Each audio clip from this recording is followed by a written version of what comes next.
I went around the whole house looking for my wife, but she was nowhere to be found. Peggy, did you leave me? This is very cruel. While I was outside, I noticed that the garage door was open and familiar voices were coming from inside. I slowed down and listened carefully. It was Peggy. This thing should be in the hands of a true champion. And my friend Clark. I woke up after a terrible accident and saw my wife in a revealing dress doing her makeup in front of the mirror. Water. Please, water. Instead of helping me, she blew me a kiss, said goodbye, and left me. I'm off for some business. Take care, honey.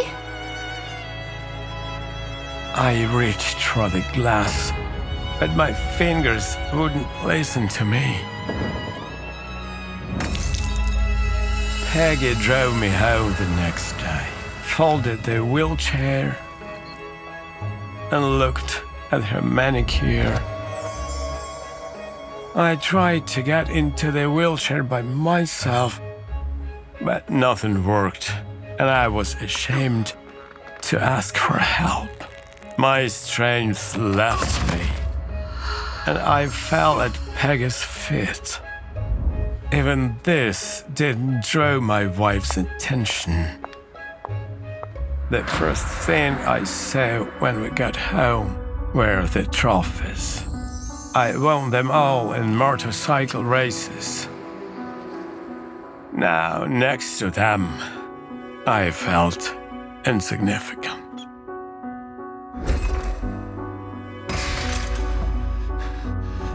Peggy noticed it, but didn't say anything to comfort me. Instead, she went to the gym. I want to work on my cheeks. It was a bad sign because we met at the gym. It seemed that she was looking for a new champion. Someone who could stand up, lie down, and go to the toilet by himself.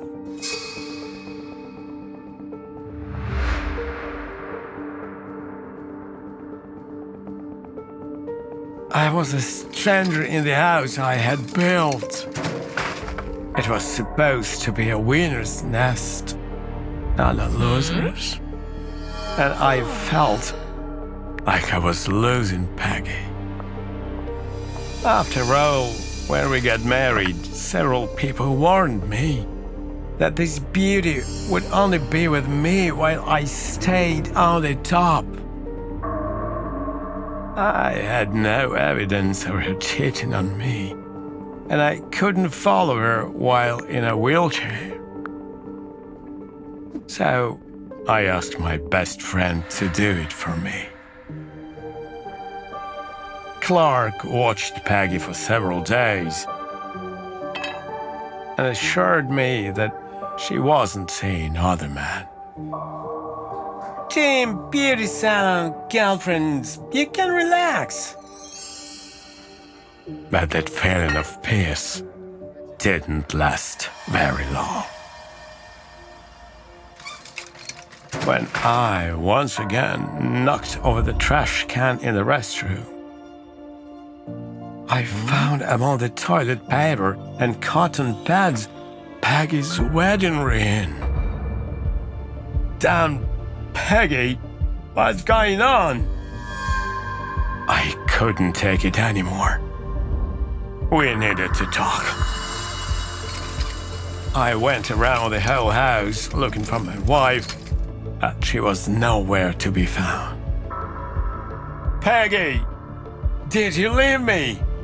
This is very cruel. While I was outside, I noticed that the garage door was open and familiar voices were coming from inside. I slowed down and listened carefully. It was Peggy. This thing should be in the hands of a true champion. And my friend Clark. Thank you, dear. Enraged, I burst in the garage and called them. My best friend was sitting on my favorite bike while hugging Peggy. What is the meaning of this? Are you giving away my bike? I'm not dead yet. To explain what was happening, she told me that he had offered her a good price for the bike.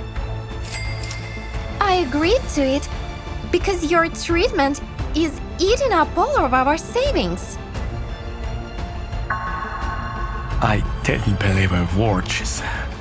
She cheated on me with my best friend and threw away the wedding ring.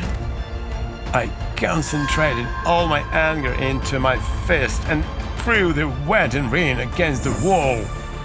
I surprised even myself because after the accident, my limbs refused to listen to me.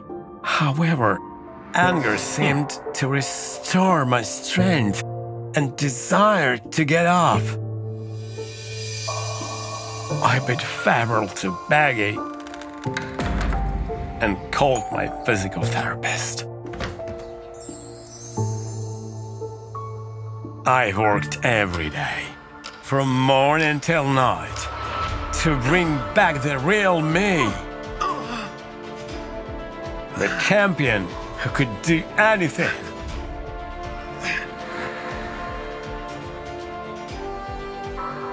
Soon enough, I was able to stand on my own 2 feet and even run. One day, I finished my jogging session and saw the garage door open. I walked in and froze in shock. There was my bike, along with my old friend Clark.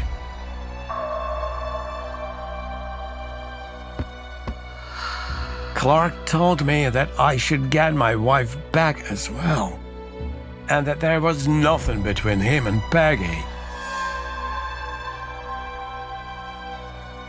But I didn't believe him. He most likely grew bored of Peggy and the bike. After Clark left, I noticed Peggy's wedding ring in the corner.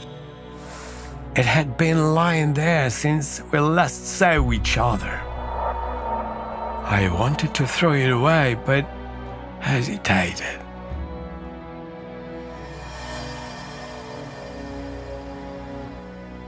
The next day, I found an envelope on my doorstep. It was from Peggy. She found out that I was getting better and decided to return. I know you're angry, but just watch this. I found a flash drive inside the envelope. At first, I didn't want to deal with it. It probably contained footage from our past, from when we were happy. Yet, I ended up checking it out to understand what kind of manipulation she was trying to do. The video revealed the first hours after my accident. I was lying unconscious, and Peg and Clark were standing next to me. In the footage, my wife could barely hold back her tears. I promised myself that you will never see me like this because you don't need pity. You're not like that. Peggy explained everything. As soon as I would come to my senses, she wouldn't go easy on me. Instead, she would do everything in her power to make me fight back. You're an athlete, bro. Get ready for the challenges. I was shocked. They put on a spectacle for me so that I wouldn't give up, so I would fight back. That same evening, I asked Peggy out on a date and gave her the wedding ring back. Will you marry me again? Of course, champion. Peggy shut everyone up. All those who said that she would run away at the first sign of trouble. I was proud of her and thanked God for my choice. Only surround yourself with people who push you up.